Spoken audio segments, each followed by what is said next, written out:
Presenting gifted hands. ये Ben की ज़िंदगी की सच्ची कहानी है, जहाँ पर बेन को दिखाया जाता है जो क्लास में सभी बच्चों के साथ बैठा होता है। वहाँ पर सभी बच्चों की आंसर शीट्स उन्हें दी जाती है। टीचर को पता चलता है कि बेन के 0 मार्क्स आए। हमेशा उसके नंबर बहुत कम आते हैं, इसीलिए सब बच्चे उसका मजाक उड़ाते हैं। पूरे स्कूल में बेन का मजाक उड़ाया जाता है और एक दिन जब एक बच्चा बेन का मजाक उड़ा रहा होता है तो उसे पंच मारता है, जिसके बाद बेन की मॉम को स्कूल में बुलाया जाता है और बताया जाता है कि बेन ने एक बच्चे के ऊपर हाथ उठाया। साथ ही बेन की मॉम को उसके मार्क्स दिखाए जाते हैं जो कि बहुत ज़्यादा पुअर होते हैं। बेन की मॉम को ये देखकर बहुत दुख होता है, क्योंकि बेन की मॉम चाहती है कि बेन और उसका बड़ा भाई बहुत ज़्यादा पढ़े लिखें। अब जब ये घर की तरफ जा रहे होते हैं तभी बेन अपनी मॉम से कहता है कि मैं पढ़ने लिखने में इतना अच्छा नहीं हूँ, पर उसकी मॉम इस बात पर विश्वास नहीं करती। वो कहती है कि तुम पढ़ सकते हो, मुझे तुम पर विश्वास है। अब जब बेन घर पर आता है तो रात को अपनी मॉम के पास जाता है ताकि उसकी मॉम उसे पढ़ा सके। और यहाँ पर बेन की मॉम को एहसास होता है कि उसकी आंखें कमज़ोर है, उसे चश्मों की ज़रूरत है। जिसके बाद बेन की मॉम उसके लिए चश्मे लाती है और चश्मे आने के बाद बेन को छोटे अक्षर भी दिखना शुरू हो जाते हैं जो पहले क्लास में उसे नहीं दिखा करते थे। और यही एक कारण था कि उसके नंबर्स बहुत ज़्यादा कम आया करते थे। और अब जबकि वो सब कुछ साफ साफ देख सकता है तो उसके मार्क्स भी इम्प्रूव होना शुरू हो जाते हैं। अब संडे को बेन अपने परिवार के साथ चर्च जाता है, जहाँ पर फादर सबको एक कहानी सुना रहे होते हैं जो कि एक डॉक्टर की होती है। ये बहुत ही मोटिवेशनल कहानी होती है और यहाँ पर बेन अपने आप को विजुलाइज करता है कि वो एक डॉक्टर है। इसीलिए घर आने के बाद वो अपनी मॉम को और अपने भाई को बताता है कि वो बड़ा होकर डॉक्टर बनेगा। बेन के अंदर आत्मविश्वास आ चुका है, लेकिन उसकी मॉम अपने दोनों बच्चों के लिए बहुत ज़्यादा परेशान होती है क्योंकि दोनों बच्चे बहुत ज़्यादा टीवी देखते हैं। अगले दिन बेन की मॉम एक साइकाइट्रिस्ट के पास जाती है, इनसे वो अक्सर मिलती है क्योंकि वो खुद भी डिप्रेशन में है। वो उन्हें बताती है कि मैं बचपन में पढ़ नहीं पाई, 13 साल में मेरी शादी हो गई। जिस इंसान से मेरी शादी हुई उसने दूसरी शादी कर ली। वो साथ ही नशीले पदार्थों का धंधा भी किया करता था, इसलिए मैंने उसे छोड़ दिया। अब मैं अपने दोनों बच्चों को अच्छी जिंदगी देना चाहती हूँ। साथ ही मेरे दिमाग में बहुत बुरे बुरे ख्याल भी आते हैं। अपने बच्चों को पढ़ाने के लिए, उन्हें पालने के लिए मुझे सफाई का काम करना पड़ता है, जिसके बारे में मेरे बच्चों को नहीं पता। साइकाइट्रिस्ट उसकी सारी बातें सुनने के बाद उसे सलाह देता है कि उसे कुछ दिनों के लिए हॉस्पिटल में एडमिट हो जाना चाहिए। और अब वो घर जाने के बाद अपने बच्चों से कहती है कि उसे जॉब के सिलसिले में बाहर जाना पड़ रहा है, इसीलिए उनका ध्यान कोई और रखेगा। दोनों बच्चे अपनी मॉम की बात मान जाते हैं। इसके बाद बेन की मॉम हॉस्पिटल चली जाती है। हॉस्पिटल में उसे बेन का लेटर मिलता है जो उसने उसके सामान के साथ रख दिया था, जिसमें लिखा होता है, dear mother, I miss you already, I promise you I will try to do better in school, I love you Benny. Ben का नाम बेनी होता है और बेन का लेटर देखकर उसकी मॉम को बहुत अच्छा लगता है। वहीं बेन स्कूल में बहुत अच्छा परफॉर्म करना शुरू कर देता है और इस बार जो टेस्ट होते हैं उसमें उसे 25 में से 24 मार्क्स मिलते हैं, जो देखकर सब हैरान हो जाते हैं। बेन खुशी से अपने घर की तरफ भागता है क्योंकि उसकी मॉम के बदले घर में जो लेडी है उसे वो खुशखबरी बताना चाहता है। पर जब वो घर पहुंचता है तो देखता है कि उसकी मॉम वापस लौट चुकी है। वो अपनी मॉम को बताता है कि उसे बहुत अच्छे मार्क्स मिले। उसकी मॉम भी बहुत खुश होती है और अब बेन की मॉम को एक दूसरी जगह जॉब मिलती है जो कि एक बहुत बड़े आदमी का घर होता है। और जब वो उस घर के अंदर जाती है तो देखती है कि वहाँ पर बहुत बड़ी लाइब्रेरी है जहाँ पर कई सारी किताबें हैं। बेन की मॉम जब घर वापस पहुँचती है तो वो देखती है कि उसके दोनों बच्चे टीवी देख रहे हैं, जो देखकर उसे दुख होता है। वो अपने दोनों बच्चों से कहती है कि अब तुम हर रोज लाइब्रेरी जाओगे, जहाँ पर हफ्ते में तुम्हें 2 किताबें पढ़नी होंगी और उन दोनों किताबों के बारे में लिखना भी होगा। तुम हफ्ते में 2 बार टीवी देख सकते हो, वो भी तब जब तुम अपना सारा काम कर लोगे। हालांकि दोनों भाइयों को बात अच्छी नहीं लगती, लेकिन उन्हें अपनी मॉम की बात माननी होगी। और अब ये दोनों के दोनों लाइब्रेरी में जाकर बुक्स पढ़ना शुरू करते हैं। धीरे धीरे इन्हें इंटरेस्ट आना शुरू हो जाता है। साथ ही अब ये टीवी पर ऐसे प्रोग्राम्स देखना शुरू कर देते हैं जिससे इनकी नॉलेज बढ़ना शुरू हो जाती है। किताबें पढ़ने से और अच्छे प्रोग्राम्स देखने से इन दोनों भाइयों को बहुत फ़ायदा होता है। और एक दिन बेन की क्लास में उनका टीचर उन्हें एक स्टोन दिखाता है और सबसे पूछता है क्या कोई स्टोन के बारे में जानता है। किसी को स्टोन के बारे में नहीं पता सिवाय बेन के। बेन उस स्टोन की पूरी थ्योरी समझाता है जो देखकर टीचर हैरान हो जाता है और क्लास के बाद वो बेन से कहता है कि तुम बहुत अच्छा कर रहे हो। साथ ही बेन जो स्पेलिंग में बहुत कमज़ोर था, अब उसकी स्पेलिंग की सारी प्रॉब्लम्स पूरी तरह से खत्म हो चुकी है और वो एक स्पेलिंग कॉम्पिटिशन को जीत भी जाता है, जिससे बेन की क्लास टीचर बिल्कुल खुश नहीं होती क्योंकि वो रंग भेदभाव में अब भी यकीन करती है और अब पूरा साल निकलने के बाद क्लास का सबसे अच्छा बच्चा बेन को चुना जाता है, क्योंकि बेन ने हर एक चीज़ में बहुत अच्छा परफॉर्म किया होता है। बेन की मॉम में जानकर बहुत खुश हो जाती है और तभी बेन की टीचर आती है और वो सबसे कहती है कि बेन एक ब्लैक बच्चा होने के बाद भी सबसे अच्छा कर पाया, जबकि उसकी मॉम बहुत गरीब है। तुम में से भी किसी को अच्छा करना चाहिए था। दरअसल क्लास टीचर का कहने का मतलब ये होता है कि किसी वाइट बच्चे को इस कंपटीशन को यानी कि ईयर ऑफ द स्टूडेंट बनना चाहिए था, जो कि बेन बना। बेन की मॉम को ये सुनकर बहुत गुस्सा आता है और वो अपने बेटे का एडमिशन एक दूसरे स्कूल में करवा देती है जहाँ पर लगभग सभी बच्चे ब्लैक होते हैं। यहाँ पर बेन की एक लड़के से दोस्ती होती है जो फैशन में बहुत ज़्यादा ध्यान रखता है और अब बेन भी उससे इन्फ्लुएंस्ड हो जाता है। वो अपनी मॉम से कहता है कि मुझे नए कपड़े चाहिए। हालांकि उसकी मॉम के पास बहुत पैसे नहीं है, लेकिन फिर भी वो बेन को एक पैंट दिलवाती है।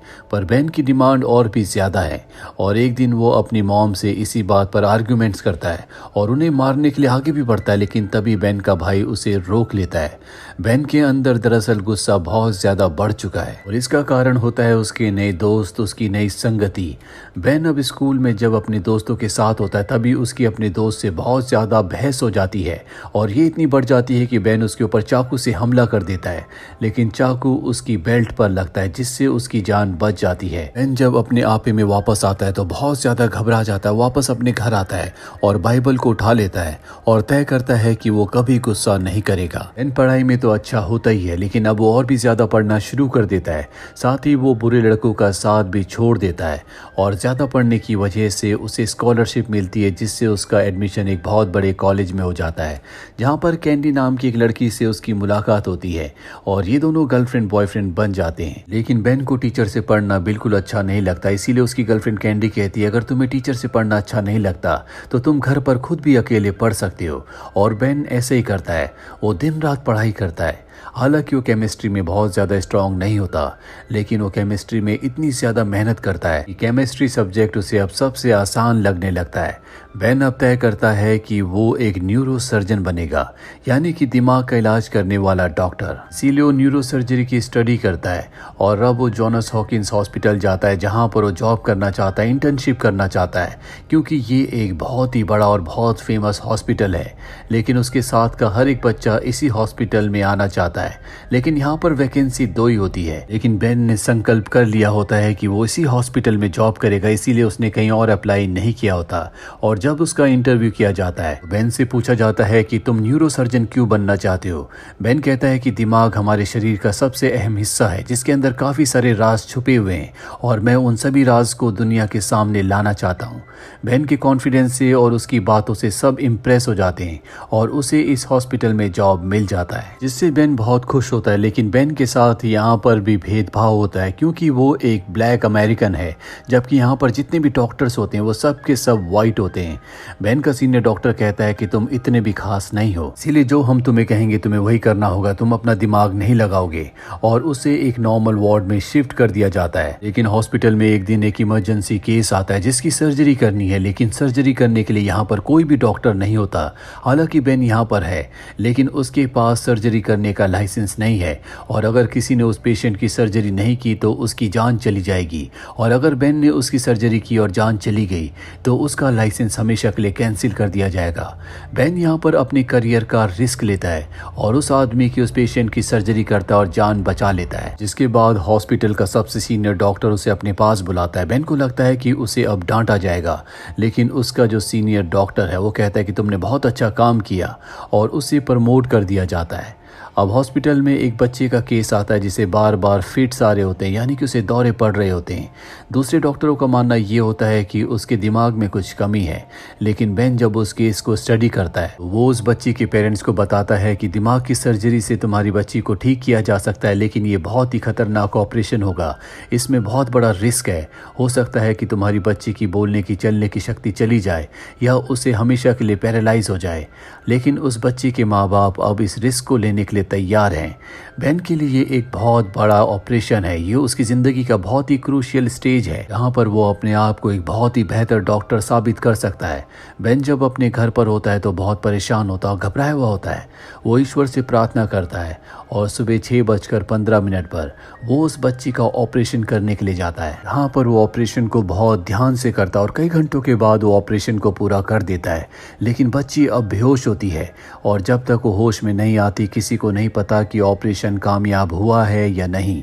ऑपरेशन के बाद बच्ची की बोलने की, देखने की, सुनने की शक्ति जा सकती है, पर जब बच्ची होश में आती है तो पूरी तरह से नॉर्मल होती है। जिसके बाद मीडिया वाले हॉस्पिटल में आते हैं और वो सब के सब बेन का इंटरव्यू लेते हैं। बेन बताता है कि आने वाले वक्त में इस तरह की सर्जरी इंसानों के लिए बहुत ही ज़रूरी होगी। और अब बेन की गर्लफ्रेंड, जो कि अब उसकी वाइफ बन चुकी है, जिसका नाम कैंडी है, वो प्रेग्नेंट होती है। लेकिन कैंडी का मिसकैरेज हो जाता है जिससे ये अपने बच्चे को खो देते हैं। बेन ज़्यादा से ज़्यादा वक्त अपनी पत्नी को ही देता है। वो उसके सामने हॉस्पिटल में होता है पर उसकी पत्नी कहती है कि तुम्हें हॉस्पिटल जाना चाहिए, क्योंकि वो जानती है इस दुनिया को बेन की ज़रूरत है। वो बहुत बड़े बड़े अच्छे काम कर सकता है। बेन जब हॉस्पिटल में जाता है तो अब भी वो अपने बच्चे को खोने के गम में होता है और तभी उसे बताया जाता है कि उसे जर्मनी जाना है, जहाँ पर 2 ट्विन पैदा हुए हैं जिनका सर आपस में जुड़ा हुआ है। और पहली बार ऐसा मेडिकल की हिस्ट्री में होगा कि किसी ट्विन बच्चों के सिर को अलग किया जाएगा। बेन पूरी तरह से कंफ्यूज्ड होता है कि उसे इस ऑपरेशन के लिए जाना चाहिए कि नहीं। वो बहुत ज़्यादा स्टडी करता है लेकिन वो ये ढूंढ नहीं पाता कि 2 बच्चों के सिर को कैसे अलग किया जा सकता है। एक दिन जब वो बिलियर्ड्स खेल रहा होता है तो उसके दिमाग में एक आइडिया आता है, जिसके बाद वो इस ऑपरेशन की स्ट्रेटेजी बनाता है जिसमें बहुत सारे डॉक्टर्स होते हैं। यहाँ पर दिल के डॉक्टर को भी रखा जाता है क्योंकि सबसे पहले दिल की सर्जरी करनी होगी ताकि बहुत ज़्यादा खून ना बहे। ज़्यादा खून बहने से बच्चों की जान को खतरा हो सकता है। यहाँ पर एक्स्ट्रा मशीन्स भी लाई जाती है कि अगर कोई मशीन ख़राब हो जाए तो इमरजेंसी के लिए इनके पास दूसरी मशीन हो। और अब यहाँ पर डॉक्टर्स की एक बहुत बड़ी टीम इस ऑपरेशन को करना शुरू करती है, जहाँ पर 22 घंटों तक लगातार ये ऑपरेशन चलता रहता है। और 22 घंटों के ऑपरेशन के बाद इनकी वजह से ये ऑपरेशन कामयाब हो जाता है। वो दोनों बच्चों के सर को, जो कि एक दूसरे के सिर के साथ पूरी तरह से चिपके हुए थे, उन्हें अलग कर देता है।